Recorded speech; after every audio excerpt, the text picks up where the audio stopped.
CM doctor Mohan Yadav क्या कह रहे हैं, आपको सुनाते हैं। बढ़ावा दिया है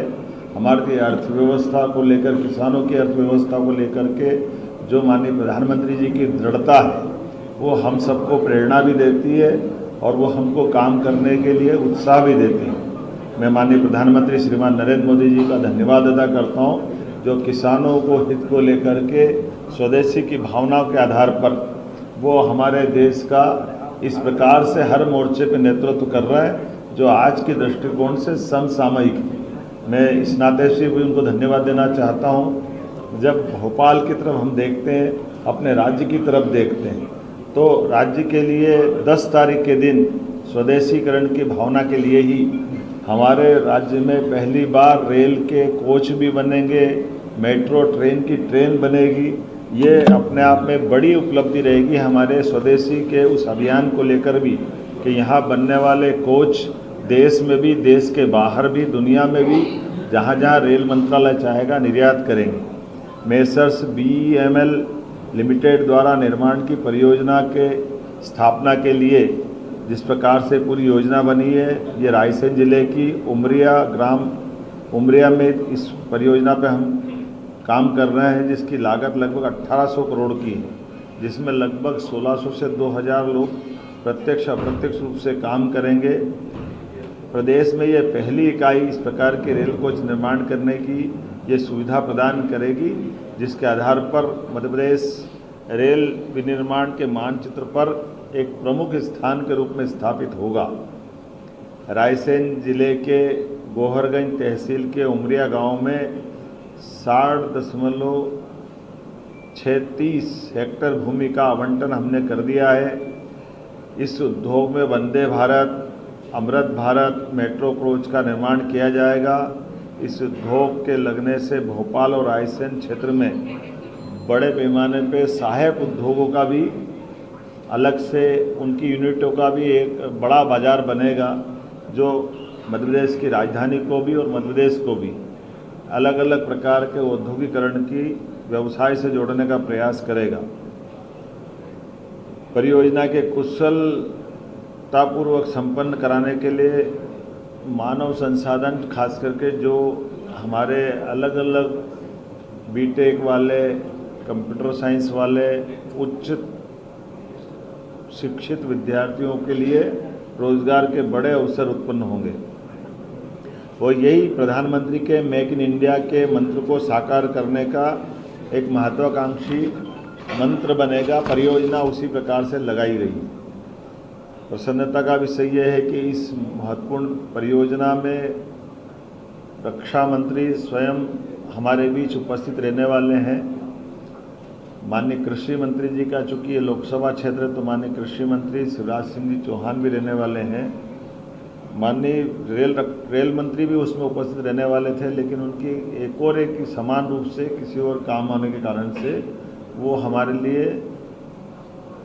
तकनीकी रूप से जुड़ेंगे, वर्चुअल रूप से जुड़ेंगे, जिनका आशीर्वाद हमको मिलेगा क्योंकि रक्षा मंत्रालय का BEML संस्थान बनाएगा और रेल कोच के सारे काम का ऑर्डर देने का काम रेल मंत्रालय करने वाला है। तो आज़ादी के बाद ये एक नए प्रकार के दौर में हम अपने निवेश अभियान के आधार पर राज्य के युवाओं के लिए, समृद्धि के लिए, काम और बाकी चीज़ों के लिए मध्य प्रदेश का जो हमने अभियान चलाया था ये उसी का अगला पड़ाव है। उल्लेखनीय है कि इसी के तुरंत बाद हम लगातार जो मैंने कहा है कि हमारा 10 तारीख से ही इस कारखाने के स्वदेशीकरण के भाव के आधार पर ये जो अभियान चला रहे हैं, इसमें हमने सभी स्कूल, कॉलेज, सभी प्रकार के तकनीकी संस्थान, युवाओं को अपने पूरे प्रदेश में माहौल बना रहे हैं कि तिरंगा से इसको जोड़ करके स्वदेशीकरण की भावना के आधार पर ही जब आज़ादी का पर्व हमारे लिए केवल 5 दिन दूर रहेगा, ऐसे में हर घर तिरंगा जिसका ये 4था वर्ष प्रारंभ हो रहा है, उसी में स्वदेशी की भावना और इस बार स्वच्छता का थीम पे आधार पर ये हर घर तिरंगा अभियान चलने वाला है। इसके आधार पर हम अपने उस पुरानी भावना के आधार पर जब आज़ादी के पूर्व क्रांतिकारियों ने, स्वतंत्रता सेनानियों ने, आम नागरिकों ने संघर्ष करके देश को आज़ाद कराया, लेकिन ये भोपाल रियासत हमको याद भी दिलाती है यहाँ तिरंगे का ज़्यादा ही महत्व है। ये 4 स्टेट थी जिनने भारत में मिलने से मना कर दिया था। ये स्टेट उस नाते से भी याद की जाएगी जिनने पाकिस्तान से, यहाँ के राजा नवाब ने पाकिस्तान से मिलने की बात कही थी, लेकिन यहाँ के नागरिकों का संघर्ष, यशस्वी तत्कालीन उप प्रधानमंत्री और गृह मंत्री सरदार वल्लभ भाई पटेल की कुशल रणनीति के अंतर्गत 600 से ज़्यादा रियासतों ने स्वतः, लेकिन ये 4 रियासतों के लिए ये यहाँ के नवाब ने तो यहाँ का पैसा पाकिस्तान के स्टेट बैंक में डाल दिया था। ये कुछ आगे ही बढ़े थे, लेकिन उसके बाद भी यहाँ के नागरिकों के संघर्ष से हमारा अपना राज्य का प्रमुख राजधानी का केंद्र बना भोपाल रियासत। और रेल से भी वो इतिहास जुड़ता है, जब रेल के यहाँ की नवाब तत्कालीन बेगम साहिबा ने पहली बार 40 लाख रुपए से अंग्रेज़ों को उधार दे करके रेल नेटवर्क खड़ा कराया था, जिसके आधार पर नर्मदा नदी को पार करने का रास्ता बना, जो दक्षिण भारत के लिए दिल्ली से दक्षिण का रास्ता खुला है। इसके पहले यहाँ से सीधे दक्षिण जाने के लिए कोई मार्ग नहीं था। तो ये रेल नेटवर्क हमको वो भी याद दिलाता है, इसलिए रेल को इससे जोड़ करके हमने तिरंगे की इस यात्रा को इस नाते से भी खास रूप से जोड़ा है। इस बार ये तिरंगा अभियान, जिसका पहला चरण 2 से 8 अगस्त तक होने वाला, दूसरा 9 से 12, तीसरा 13 से 15 होने वाला है। हम इस अभियान के अंतर्गत ऑपरेशन सिंदूर में भारतीय सैन्य बलों के महान वीरतापूर्ण कार्यों को स्मरण कराने, सशस्त्र और पुलिस बल को कृतज्ञता ज्ञापित करते हुए आम जन की ओर से हम इनको राखियां भेजते हुए भी अभियान चलाने का निर्णय कर रहे हैं कि मध्य प्रदेश सरकार, हमारे सभी सशस्त्र बलों, सेना और सबने जो इसमें अपना योगदान दिया, ये हमारी राष्ट्रीय एकता के लिए भी महत्व का त्यौहार है। विद्यालय महाविद्यालय में प्रतियोगिता कराने से लेकर कई प्रकार के निर्देश जारी किए गए हैं, जिसकी जानकारी आपको विस्तृत रूप से मिलेगी। इसी आयोजन के साथ साथ हम अपने हर घर तिरंगे अभियान के आधार पर विशेष media campaign, Doordarshan, Akashvani, FM, social media, दीवार लेखन, होर्डिंग, क्विज कराना, ऐसे कई प्रकार के मेला, संस्कृति, खेल, राजनीतिकों से संबंधित प्रमुख हस्तियों के माध्यम से अपना जब झंडा वंदन करने प्रभारी मंत्री जाएंगे, तो ये इसी अभियान का एक विस्तारीकरण रूप रहेगा। जब मैं आपसे बात कर रहा हूँ तो एक जानकारी और देना चाहूँगा, ये स्वदेशी का अभियान हम यहीं ख़त्म नहीं कर रहे हैं। इसके आधार पर जैसे मेट्रोपॉलिटन सिटी का अभी निर्माण हुआ है, जिसके आधार पर भोपाल का मेट्रोपॉलिटन एक्ट बनकर के विधानसभा से पारित हुआ है, इसी प्रकार से इंदौर, उज्जैन, धार, देवास का मेट्रोपॉलिटन एक्ट दूसरा बना है। तो जो हमने कहा था कि मेट्रोपॉलिटन केवल कागज़ पे नहीं रहेंगे, इसको विकास के कारवां से उसका भागीदार बनाएंगे। तो हम भाग्यशाली हैं, यहाँ माननीय राजनाथ सिंह जी के माध्यम से रेल कोच के निर्माण का एक बड़ा लाभ मिलेगा। ऐसे इंदौर, उज्जैन, धार मेट्रोपॉलिटन के लिए 25 तारीख को माननीय प्रधानमंत्री जी स्वयं आने वाले हैं, और इसी स्वदेशीकरण की भावना के आधार पर हमारे निमाड़ और झाबुआ, मालवा के कॉटन उत्पादन वाला क्षेत्र हमारा है किसानों का। ऐसे में गारमेंट्स का, टेक्सटाइल हब का PM मित्र पार्क के माध्यम से एक बड़ी आधारशिला रखने वाले माननीय प्रधानमंत्री जी, जो लगभग 2000 करोड़ से बड़ी परियोजना, जिसमें 1 लाख से ज़्यादा लोगों को रोज़गार मिलेगा, जहां कॉटन से धागा, धागे से कपड़ा और कपड़े से रेडीमेड गारमेंट सहित विदेश में भी कपड़े निर्यात किए जा सकेंगे। तो ये हमारे किसानों को लेकर के खास करके एक बड़ा पड़ाव रहेगा, जब हम अपने उत्पाद न केवल रॉ मटेरियल से उत्पाद और उत्पाद से निर्यात तक की बड़ी एक संकल्प के आधार पर अपने राज्य की समृद्धि का एक नया दरवाज़ा खोलेंगे। तो मैं आपके माध्यम से ये बधाई देना चाहता हूँ कि अभी इसी साल 25-25 में जब हमने GIS की थी, और GIS के करते करते जो कहा था कि हम अपने राज्य के अंदर लगातार उद्योग संवर्धन का, औद्योगिक इकाइयों की स्थापना का, सरकारी और गैर सरकारी सभी क्षेत्रों में जिस प्रकार से देश के अंदर हमने माहौल बनाया, विदेश से भी लोगों को आमंत्रित किया, अब ये रोज़ कमोबेश आप देख ही रहोगे, हमारा कहीं न कहीं अपने राज्य को समृद्धि के लिए रोजगार निवेश का और इस प्रकार से हमारा ये अभियान चल रहा है। तो जो कार्यक्रम होगा 25 तारीख को, ये वाकई अद्भुत कार्यक्रम होने वाला है, जिसमें माननीय प्रधानमंत्री जी पधारेंगे और उनका दौरा हमारे लिए उद्योग निवेश की दृष्टि से बहुत महत्वपूर्ण कदम रहेगा। इसी के साथ साथ हमारे लिए और भी भविष्य के और कुछ कार्यक्रम लिए, जैसे हमारी 14 अगस्त के दिन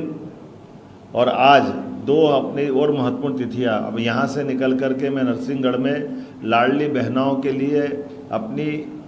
इस माह की रकम डालने वाला हूँ, जो 1250 रुपया हमारी लाडली बहनों की राशि रहेगी। साथ ही साथ रक्षाबंधन के अवसर पर 250 रुपया अतिरिक्त रूप से हमारी सारी 1,27,00,000 बहनों के खाते में अलग से देने वाले हैं। इस गिफ्ट के माध्यम से बहनें अपने लिए साड़ी खरीदे, कोई उपहार लाए, वो अपने जीवन में, क्योंकि इतनी बड़ी संख्या है तो उनको अपन बहनों को समर्पित ये सरकार की भावना भी है। और ये एक तरह से इस सावन के महीने का हमारा बड़ा संकल्प भी दिखा रहा है। और इसी के तुरंत बाद, जब दिवाली के तुरंत बाद भाई दूज का पर्व आएगा, तो 1,500 रुपया महीना हम रेगुलर रूप से हर महीने हमारी सभी लाडली बहनों के खाते में डालना प्रारंभ कर देंगे। ये रक्षाबंधन का पर्व अपनी सभी बहनों को समर्पित रहने वाला है। और जो हमने पहले निर्णय किया था कि रक्षाबंधन के पहले 250 रुपये की राशि हम अलग से देने वाले हैं, तो ये अलग से देने का क्रम हमने राजगढ़ जिले के नरसिंहगढ़ में आज प्रारंभ किया है। मेरे साथ नरसिंहगढ़ राजगढ़ के दो हमारे माननीय मंत्री मौजूद हैं, नारायण सिंह जी। इनके साथ 2 कार्यक्रम है, एक रायसेन के प्रभारी भी हैं, इसलिए BEML कोच का जहां हमारा ये नया कारखाना लगने वाला है, आप उसकी व्यवस्था भी देख रहे हैं। एक गौतम टेटवाल जी जो हमारे राजगढ़ जिले के सारंगपुर तहसील के माननीय विधायक भी हैं और बड़वानी और उज्जैन के प्रभारी भी हैं। आपके माध्यम से जो मेट्रोपॉलिटन का दूसरा क्रम चालू होगा, ऐसे में आप वहाँ के मेट्रोपॉलिटन की दृष्टि से भी ये जो हमारा दूसरा कारखाने का भूमि पूजन होने वाला है, तो ये एक एक करके वो सारे रोजगार परक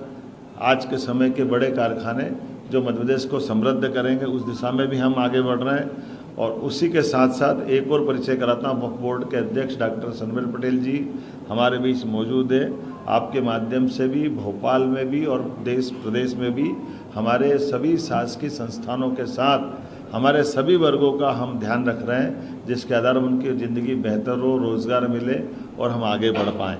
मैं आज ये शॉर्ट टाइम में आपको बुलाने के लिए,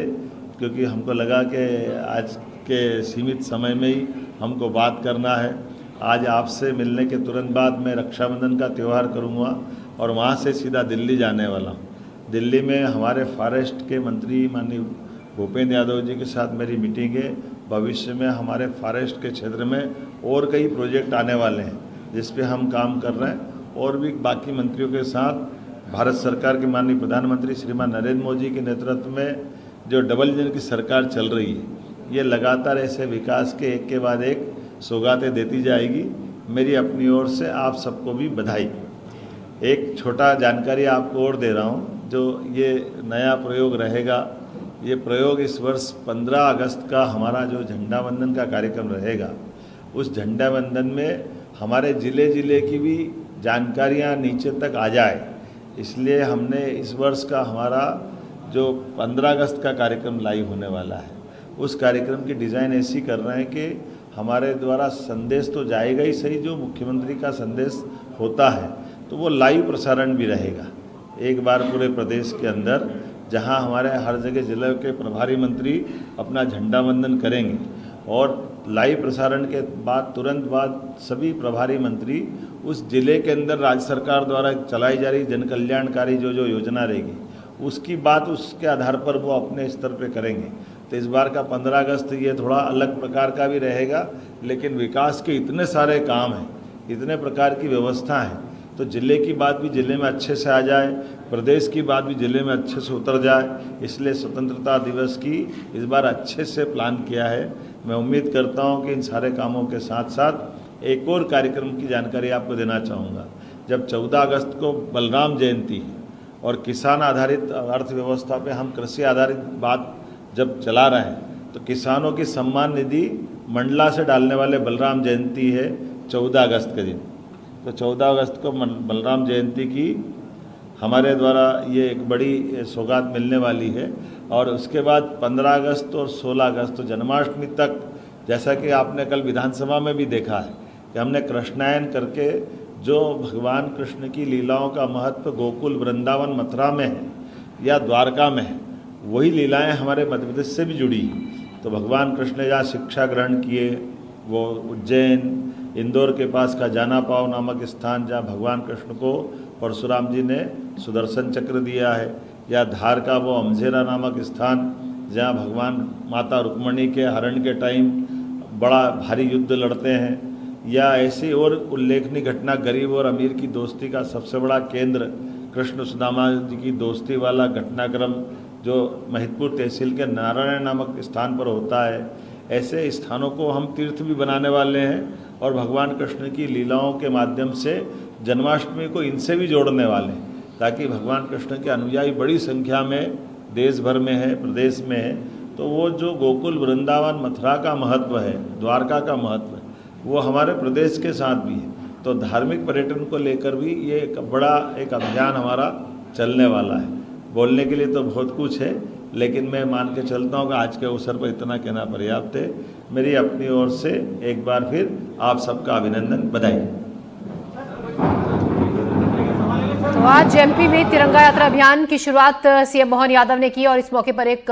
बड़ा ऐलान भी कि हर महीने लाडली बहनों को भैया दूज से 1500 रुपए की राशि उनके खाते में ट्रांसफर की जाएगी। इसके अलावा प्रदेश को धार्मिक तौर पर उसको और बढ़ोतरी, उसमें समृद्धि तौर पर उसमें और ज्यादा काम किया जाएगा। प्रदेश में औद्योगिक तौर पर उसको और आगे बढ़ाने के लिए उस पर दिशा में काम किया जाएगा। तो भाई दूज से हर महीने लाडली बहनों को मिलेंगे 1500 रुपए।